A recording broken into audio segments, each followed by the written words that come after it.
here from Fun Hands-On Learning. I have been asked over and over again through the past couple of years if I would please write a grammar curriculum. And I've kind of put it off because I was writing, I wrote a phonics curriculum, and I wrote a math curriculum, I wrote a literacy curriculum, I wrote, and I just finished my preschool curriculum. And so I was working on so many other things that grammar was kind of down on the list. Well, I decided, since I just finished my preschool curriculum recently, that I would go ahead and start working on some grammar. Now, what I came up with is a bunch of grammar activities that are going to be hands-on for kids to use to apply their grammar knowledge. So it's not going to be a full-on curriculum because I'm not going to do lesson plans with it, just because I can't commit to a full-on curriculum right now, because it took me an entire year to write my full preschool curriculum. It's called Hands-On to Learn Preschool Curriculum. Some of you guys know what I'm talking about. If this is your very first time watching any of my videos, hi, my name is Amanda. I do educational videos that are hands-on practice for young students between the ages of preschool through probably like second grade. And I am a former elementary school teacher with a master's degree in literacy and elementary ed. And I also have, my bachelor's is in elementary ed, and my master's is more focused on school leadership. And then I had a minor in literacy. So, okay. And now I am a homeschool mom to 7 little boys. And so I like to share with you all of what we're doing.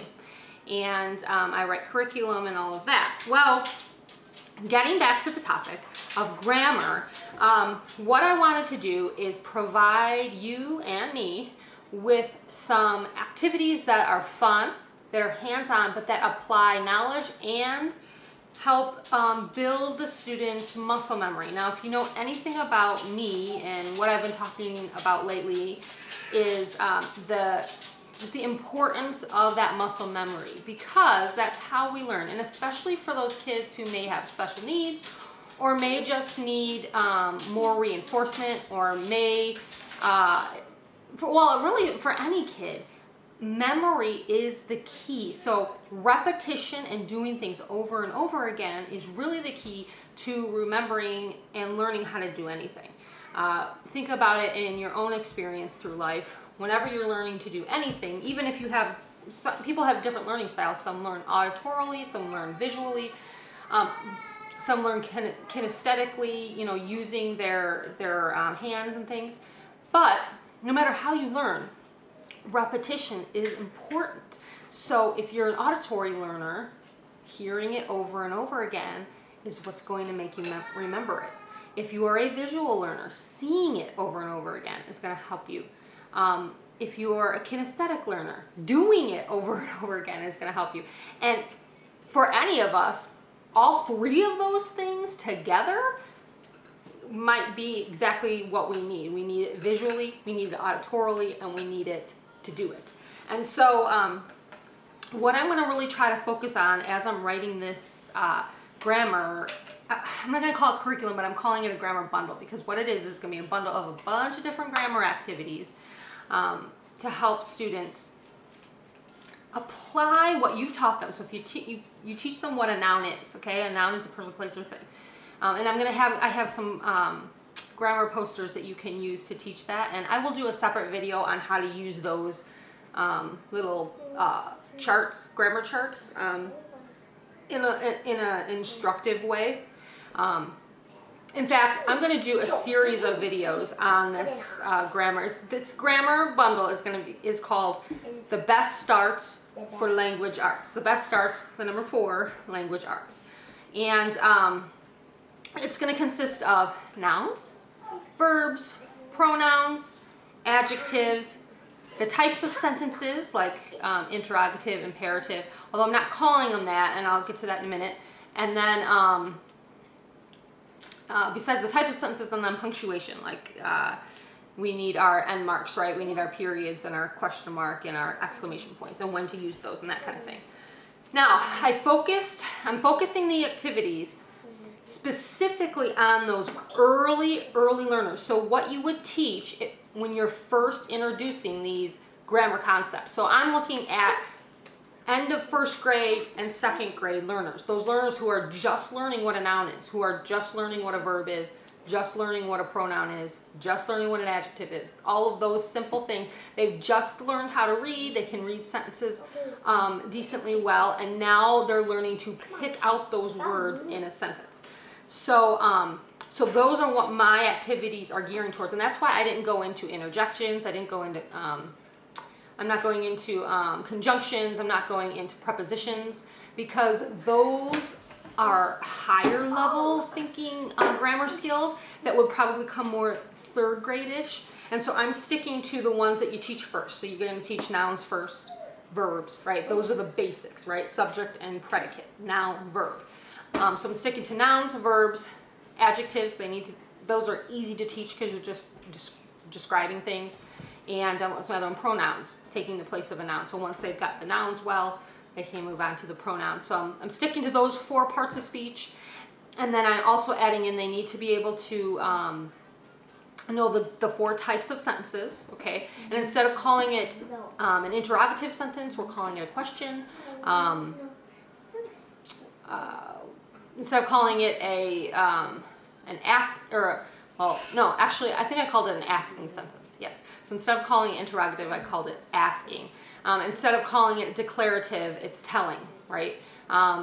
So we're using those words at this level, and then come 3rd, 4th grade, we're going to use the terms, interrogative, exclamatory, okay? But for now, we're going to use the other term, the basic terms, so that they can remember what it is. All right, so all of that said, I'm going to leave a link below to this bundle of activities. Some of you have already purchased it. If you purchase it now, then as I add activities to it, you'll get all of the rest for free. So what I do is I posted it on my website with like 4 activities. And so the price was pretty cheap. And if you bought it then, now you're going to get all the other activities I add to it for free. You can, I've added a few more activities to it now, so the price has gone up a few more dollars. But you can go ahead and purchase it now, and then you'll get everything else for free. So that's what I do. I like to do that for you guys, so you have a buy-in price. So for those of you who can't afford it once it's fully finished, and it's quite expensive, this way you can buy in and get it at that lower rate. And just to put you on that note, when this video goes up, there's a sale that's going to be going on August 6th and August 7th. It's the big back to school sale, and you can get 25% off. And I will, again, in the description box below of this video, I will leave a link. So all of my curriculum, everything is on sale, 25% off, August 6th and August 7th, 2019. So if you're watching this video during those days, links are below, so you can go check it out. All right, getting off of that, what I'm going to do is in this video, I'm just going to show you one of the hands-on activities from this bundle of language arts activities. And then I'm going to do separate videos, and in each separate video, I'll show you another activity. And I feel like that's probably a better way to go, is to break up these videos, because I felt like in the past, leave that here for a minute, okay? In the past, I've done really a lot of activities in one video, and it gets really long. And so I feel like if I break it up into separate videos, that might be a little bit easier for you guys to just take it in a small little chunk at a time. Okay, and before I go in this video, and before I show you the next, or the one, I want to show you one activity in this video. Before I do that, I wanted to talk to you a little bit about some of the materials you may want to have on hand when you're doing hands-on activities, especially the ones that I'm going to do in this bundle. So first, I want to show you how I store the activities. So this is just a Sterilite bin, okay? It's one of their paper storing type Sterilite bins. So in this bin, I have, like right here are the learning charts that go with this bundle, and then in here I have the different activity centers, and I keep them, if you see my other videos, you probably know this already, but I keep them in the gallon size, or if it'll fit, the quart size Ziploc bags. And then each activity comes with the direction card, and I print the direction cards out on label paper, and then I can stick it to the bag and it'll stay there forever. It has the directions here and just a little kind of picture of how to do it. And then inside, I keep everything that I need for that activity. And this particular activity, also you need little toy cars. This is one of the sentence activities. And if you take a look here on the cars, I have attached like a question mark or a period or an exclamation point, and I'm going to show you this activity in one of my videos. But I have that all set up in here already, and then I have, of course, all the other pieces that you need. You need the cards that come with it as well, so they're upside down. So those are in here as well. So that's how I keep it. Oh, and I laminate everything because I want to be able to use these for years to come over and over again. Now, if you're in a classroom situation, you may do the same thing as me, laminate them all and then set them up as centers. But if you don't want to do that and you just want, you don't have access to color printers and things like that, you can print it out black and white and then just use it once instead of using it over and over again if you need to do so.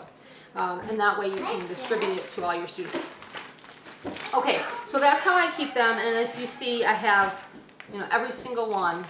Now, with the gallon size bags, I have to put the direction cards sideways, which is fine for me. Anyways, it kind of takes up the whole size of the bag, but that's okay for me. But the gallon, did I say gallon? The quart size bags, I have to put, sideways. And then the gallon size fits on there just like this. So that's how I store them. So all of the ones that are done so far are in here and ready to go. Now, depending on how many I get, I may need some more bins, and then I may separate it by like one bin for nouns, one bin for verbs, one bin for adjectives, and so on. But for now, I just have them all in one bin. Okay, one more thing I want to talk about are some of the materials that you might want to have on hand to use with these activities. Again, these activities are hands-on, so you need to have certain materials that the kids are going to use with their hands. All right, so a few things you might want to have are some manipulatives for the kids to use to either mark their answers or whatever the activity requires. So some manipulatives I like to have on hand are pom-poms with magnets attached. These are awesome. And speaking of with magnets attached, something else I like to have on hand, even for the older kids, even second graders enjoy a cookie sheet, because then the magnets will stick to the cookie sheet when they're doing the activity. And so, so don't think of cookie sheets just for like preschoolers. It's also kind of keeps the activity contained too in one area. So these are great. And also, another thing about cookie sheets is dry erase markers. You can write right on the cookie sheet. Here, I'll show you real quick. You can write right on the cookie sheet. All right, I'm writing all over it, and it erases right off. It erases right off of there. So that's great and handy to have around. All right, another thing, another manipulative I like to have are just some little gems. And I got these little jars off Amazon too. I really like them because they're see-through, so I can see what manipulatives I'm grabbing for, and they're just, the kids, I just take the lid off and the kids are ready to use them. Buttons are another great manipulative to have around. This one you might have with your math things, but it can also come in handy in these activities. And this is counting bears. Those are a great manipulative to have around. You might have this. These are snap cubes. You might use these in math, but they're also a great manipulative to use to with some hands-on activities. And then, of course, I have lots and lots of erasers. These are my mini erasers. See that? So I like to have lots of little erasers to have on hand. Those are great manipulatives. What else do I have here? Oh, if you want to collect, if you want something, you know, cheaper, if you already have, if you're buying baby food, squeezable baby food containers, or like the little toddler squeezable fruit packs, keep the lids, wash the lids, and then you can use those as manipulatives. These ones are great for math, actually, speaking of something different, because you can use these for multiplication, because you can stack them into groups, and then for repetitive addition into multiplication. Those are great. Okay, then something for sure that you are going to want is one of these. It doesn't have to be this specific one, but you're going to want a fishing rod, a magnetic fishing rod. This one specifically comes from Lakeshore Learning. There's a magnet in there. There's some activities that you're going to use with, you're going to put a paper clip onto the onto one of the cards, or onto one of the things that you've printed out, and then the kids have to fish for it and pick it up. And so you're going to want a fishing rod. So this one comes from, like I said, Lakeshore Learning, but also you can get them from puzzles. So I have some Melissa and Doug puzzles that come with little magnetic rods. This one came with it's for catching bugs. It's like a bug puzzle, but that one works. And then this one came, if I can get it out. This one came with another one of the Melissa and Doug puzzles, and it's just a wooden, you know, rod, and then there's the magnet. You could also make this yourself. You could go to the craft store, get a wooden rod, get some string, and then you just need a magnet at the bottom, and that's all you need. So you can make it yourself if you wanted to. I also keep our other fine motor tools in this little bag. And with older kids, you may not need the fine motor tools, but there's something fun to have as well. And then let me show you just a few more things. Of course, you're definitely going to want to have some Play-Doh on hand. So a handful of these activities use Play-Doh. So you're going to want a little bit of Play-Doh on hand. Another manipulative that I recently got are just some colored tiles. I like these ones because they're real colorful. I also have a bag here of colored tiles that are see-through. They're red and blue. And so these are fun for marking answers because you can still see the answer through the tile. So I keep those in here with these ones. And then, let's see, you may want some spinners. These spinners I got off of Amazon. They're just board game spinners. You can get them in packs for fairly cheap, like $5. And so I have some of those. I haven't made, so far out of the activities that are in this bundle, this grammar bundle, I have not made anything that uses spinners yet, but I'm sure I will be because I love to make things that use spinners. You may want some clothespins because these are great for also marking answers. So clothespins. And then last but not least, you may want some magnetic letters. I know for sure there's a Verb Activity that's already in the bundle that uses magnetic letters. And instead of magnetic letters, you could also get some magnetic tiles. Here's an example of that. So you want something to use, some kind of letters. Okay, so you know what? I think that we're going to show you one quick activity, and then the rest of the activities will be in separate videos. I really am happy that you joined me and have listened this far. And here we go. Let me show you one of those activities real quick. Okay, friends, the activity I want to show you in this video is a verb activity. So after you have taught the children what a verb is an action word. Then this activity goes ahead and it really focuses on memory. So remember we talked about that repetition piece, how we want to do things over and over again so that we remember it. Well, that's especially true for children. And so in this activity, they're going to over and over again associate actions with the word verb. Okay, so what they do is they take a card. There's a handful of cards that look like this. And by the way, this is the bag that I was keeping it in with the directions on it. So we'll put that off to the side. And they're going to take one of the cards, and they're going to fill in this sentence. A blank is an action. Well, we want to fill in the word verb. Now, they can do this two different ways. You could fill it in with a dry erase marker. I have laminated these cards, so you could do it like this, and they could just write it. A verb is an action. Or another way you could do this is with letters. So either magnetic letters or letter tiles, whatever you have available. They should fit. I made these squares pretty big, so your magnetic letters should fit into the squares.